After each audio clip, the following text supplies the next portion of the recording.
Andrew, Calfite. We use quite a lot of Calfite in our business. Can you, for our growers, can you say what it is and what it does? Yeah, so Calfite is a 50% stabilised phosphite. It's got 2 or 3 actual sort of main differences maybe from some other phosphites that they might have used on their farms.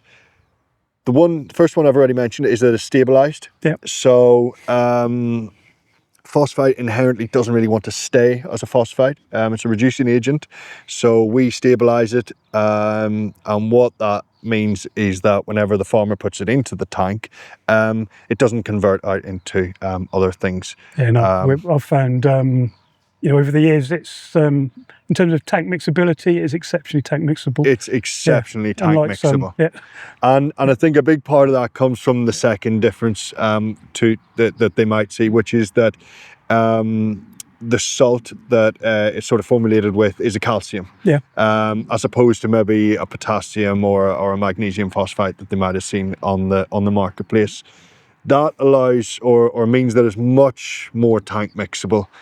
It's also got the lowest salt index, and that's a really big benefit whenever it comes to crop safety. Yeah.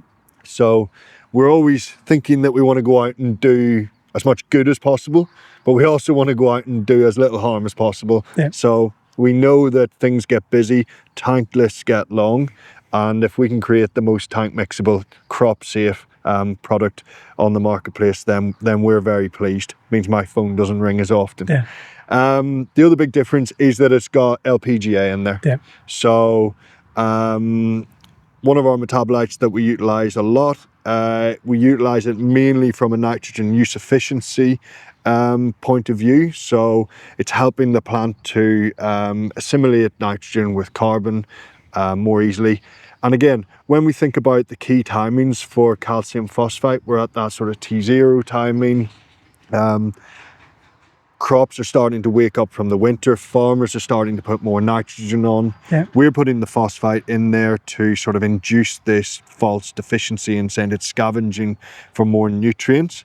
And then we're also backing that up with the L-PGA, which is allowing the plant to signal more effectively for more carbon or more nitrogen as and when that's sort of required at that early growth stage. And there's a strong link, isn't there, between phosphorus and nitrogen? So actually having those two working together makes sense. Exactly, exactly. The sort of 1 + 1 = 3 with the sort of phosphorus and the nitrogen. If we can get both right in the plant, we see a big uplift in nitrogen use efficiency, which is what we always seem to be measuring these days. The phosphites have been around a while, and there's kind of a bit of some misconceptions out there. So some people think it's a form of phosphate. So that's not necessarily the case, is it? Phosphites, we're trying to harvest phosphates, but we're not actually putting phosphate on. So how does that work? So exactly that. So this is a phosphite, not a phosphate. We're not applying or supplying any nutrition to the plant. My way of describing it really is that we're sort of tricking the plant. We induce it into this false sort of sense of deficiency. The plant then produces a bigger root system. It goes to scavenge for more phosphate. But it also creates a more active root system.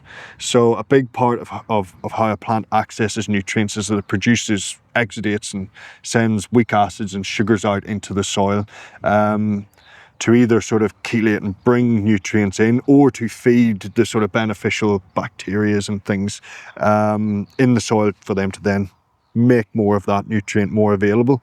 So it's a really clever way of getting the plant to access more nutrition without actually putting any more nutrient on.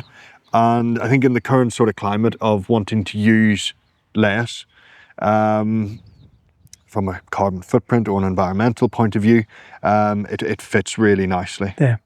And where seasons, I mean, we keep saying it'd be nice to have a normal season, but what's a normal season now? We have variable, don't we? So they're either too wet or too dry. But clearly having a better established crop, or a crop that's better able to use the nutrients. So and again, we also use it in the spring at the key beginning of spring growth, but key time as well will be in the autumn. So I think you hit the nail on the head there. Really, we seem to be getting more extremes, and if we look at the last 2 years, they're two great examples. So last year was really wet. Crops that did go in the autumn generally sat with quite wet feet, low tiller numbers, poor root systems. So phosphite was, a really key tool for agronomists and farmers to go out and try and get the crop to push as much roots and induce as much tillering as possible at that sort of T0 timing. That's to overcome damage which was done in the winter. You skip forward to this year where we had a drought. Things generally were drilled better, didn't suffer quite so badly over the winter. But actually, where people still went out and put the Calfite on at T0, they probably have still seen a net benefit, that being that they've got the plant to produce this bigger, more active root system going deeper into the soil. Then as moisture ran out, there's this sort of ability for it to access more water in a dry season. So it's a really useful tool. It's one that we've been working with for an awful long time and really understand. That sort of T0 timing on cereals is critical. Again, with all of our metabolites, we try to identify key timings where they're going to work as effectively as possible, or more consistently. With a phosphite, we always think about that sort of early root growth stages, and I would take that across all the crops. So it's the potatoes, the sugar beet, the cereals, early growth stages, early root growth, and trying to produce the biggest growth system or the biggest root system to support the biggest sort of above ground. So in the autumn, in the cereal, 3-leaf. Two, 3 leaves of an all-seed rape. We a lot of it goes on with BYDV. Sprays. You talked about the spring, and for wheat, T0. Now what we've got then is a crop that's just waking up and about to. If we can get the best possible root system, we get the best efficient use of all of our nutrient inputs, don't we? Exactly. So we keep talking about T0, but where I lived and do a lot of my agronomy was on the fen, and they have a lot of manganese issues and some other micronutrient issues. So they would actually be going out in that sort of February timing, really, as soon as they can travel coming out of the winter to apply manganese. And that has become a really critical timing for the phosphite as well. So we're actually trying to go on a little bit before T0, and we're seeing benefits beyond. I mean, in my head, I think from beginning of spring growth to around T0. Exactly. Really. When the crops want to take up a lot of nutrients to get going. We know really if we can produce the biggest root system, we see this benefit or a bigger root system promotes a bigger above ground biomass. And we know from work like Yen that biomass sort of equals yield potential. So we don't want to be coming out at this stage trying to promote more tillers and more biomass. We've got to do that early by promoting tillering and rooting to support that growth. Good. So, I mean, no one's saying that Calfite controls root diseases, but if we've got a bigger root system, have we got a crop that's maybe better able to withstand take-all, or on all-seed rape, maybe if you've got a little bit of club root?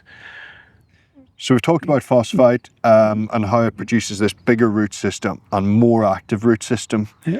If you're on a second or a third cereal which has a take-all infection, the affected roots are made smaller and less efficient at producing those exudates and that activity in the soil which accesses water and nutrients. So the theory is that we just have this physical ability to put a phosphite on, it produces a bigger root system, it's more active, and that helps the plant to overcome that sort of negative take-all effect.